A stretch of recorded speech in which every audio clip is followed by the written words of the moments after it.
So there's an interview with Bradley Cooper that Variety posted that had a couple things in it that I wanted to go over. I'm not going to go over the whole interview, but Spike Lee is interviewing Bradley Cooper, talking about his new film Maestro, which I have not yet seen. I don't know if it's been given a wide release yet. Probably will be reviewing it for the channel because it's probably going to be nominated for Oscars.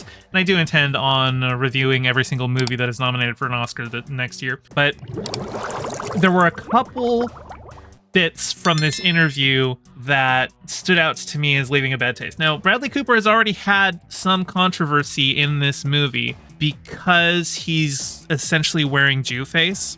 He's playing a composer who's a Jewish man, and he wears a larger nose to better resemble that actor or that musician. That's not what I'm here to talk about. That topic has been covered before. Just saying, this film is not without its controversy already. So Bradley Cooper is talking here with Spike Lee about his experience as being a filmmaker from, the part of an actor versus now he's directing the film. So you were calling the plays from the sidelines, not up in the booth? That's right. And I learned how to help the director by being on the field. For me, it was such a natural transition once I had the courage to write and direct a movie. But when I direct, I don't watch playback. There's no chairs. I've always hated chairs on sets. Your energy dips the minute you sit down in a chair. There's no video village. Okay, so the video village, that's when they've got a whole bunch of monitors set up and stuff, and once they've shot something, they can go and review the footage right there, rather than the next day when they go over their dailies. But here, there's no chairs. Does he mean there's no chairs for the actors on set? That when they're on break, they have to be standing the whole time? Because that sounds a little toxic to me. You're working long hours. You're going to be on your feet the whole time, like you're a cashier. I hate that toxic attitude. I can understand wanting to maintain a certain energy to a scene, and that's fine. You can say, okay, we're going to do 2 or 3 or 4 takes. We're just going to keep doing those, and then we can take a break, maybe go back to your trailer. But if there's just no chairs on set at all, and somebody needs to take 5 and they can't take 5 without finding something to sit on, that seems toxic to me. But that's not the main thing. This is part of the toxicity of what's going on here. American Hustle was the first time I saw an actor stay in the voice of a character. It was Christian Bale. I had heard stories about Daniel Day-Lewis. I couldn't figure out how someone could do that. Then I realized I was overthinking it. Christian just stayed in the voice, but we talked about his kids. It wasn't like he saw an iPhone and had a heart attack. Ever since American Hustle, that's how I've done it as an actor. Okay, so he's talking about method acting. And yeah, there are levels of doing method acting where Christian Bale, he keeps his voice. Christian Bale, I remember when he was doing interviews for Batman Begins, even though Christian Bale is Welsh, he was keeping an American accent even as he's doing interviews for Batman Begins. And that makes sense. I actually, I'm real life friends with an actor who years ago there was some and this is before J.K. Rowling had been outed as a transphobe, but there was in Seattle, there was some Harry Potter exhibit at the Seattle Science Center. And a friend of mine was one of the cast performers at that event, because basically when you go there, you're supposed to be entering into Hogwarts or something like that. I never actually went to see it. I just was hanging out with my friend at one point. And because she was in that, and because she was playing a character who's at Hogwarts, she had kept her accent. Basically, she's like, because I am going to be on for several hours at a time, she was just talking in an Irish accent for weeks because of that. And it wasn't necessarily the greatest Irish accent. It's been a while, so I'm not trying to trash talk or anything like that, but it did stand out. And I can understand that. I can understand wanting to maintain the accent. But if you don't know what method acting is when you basically change your personality for the duration of the filming. When you are on set, between takes, you are still in character. And Daniel Day-Lewis, who is mentioned here, he was the king of that. He basically became Lincoln when he filmed Lincoln.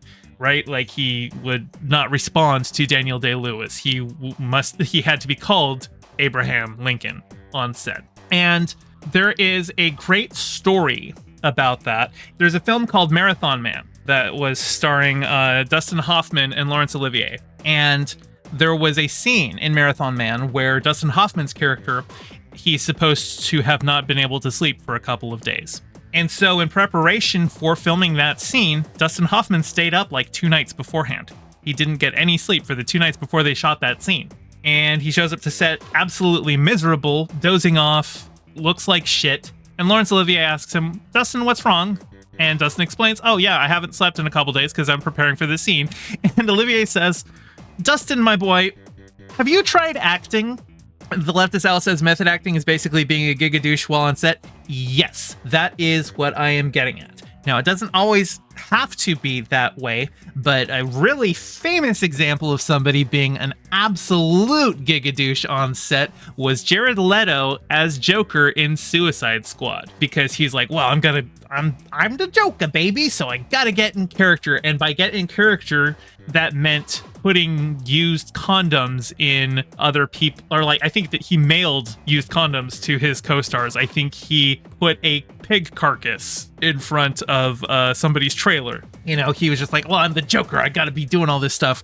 And he was just basically was doing things that you should just rightly call harassment. I can understand wanting to make sure that you have a more holistic approach where you really feel like you want to embody that character. But having seen some people who are so-called method actors, you usually don't get that much more of a performance from it. It's usually not actually helpful, and you're usually just being a dick to other people on set for it. And it's not to say that there aren't, you know, ways that you can get in character that are very complicated without being a douche.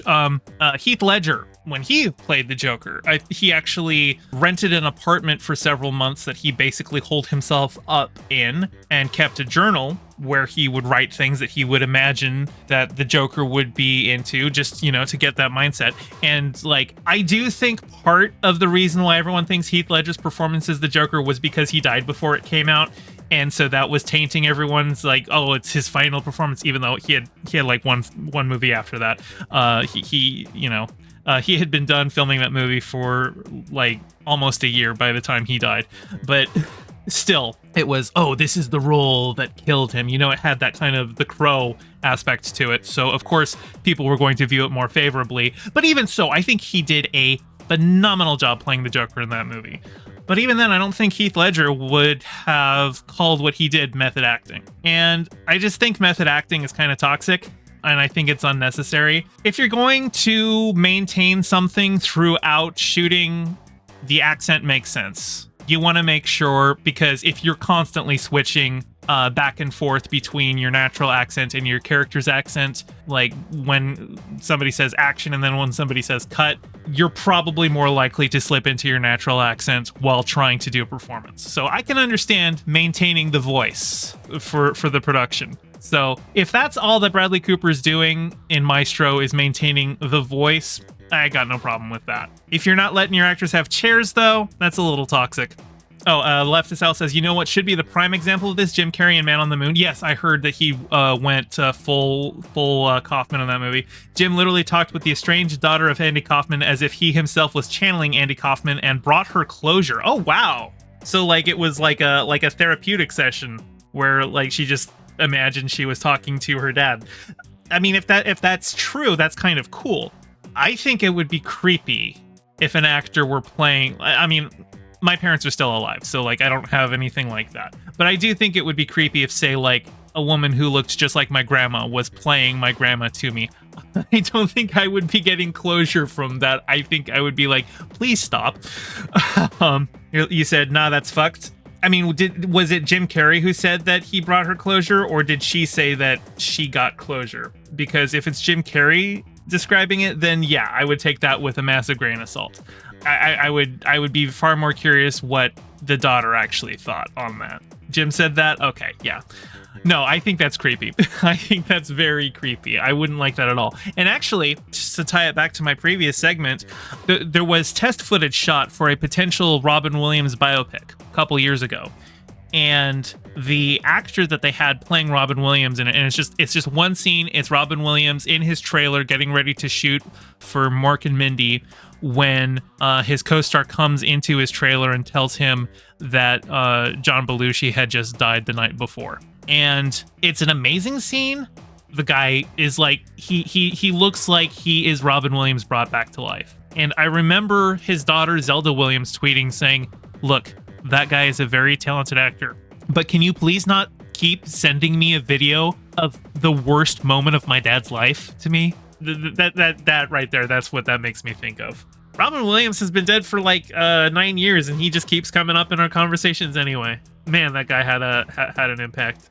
You would only watch a Robin biopic with that actor if Zelda signed off on it. That sounds completely reasonable. I think Zelda should probably be involved with any Robin Williams biopic. It's her dad. She probably controls his likeness rights anyway. At least I hope she would. I hope it's not a case where like Disney bought it or whatnot. Hey, thanks for watching. Your view means a lot. Don't forget to toss me a like and subscribe and ring the bell. I stream Mondays and Fridays at 5 p.m. Pacific and Sundays at 2 p.m., so catch me live and join in on the convo.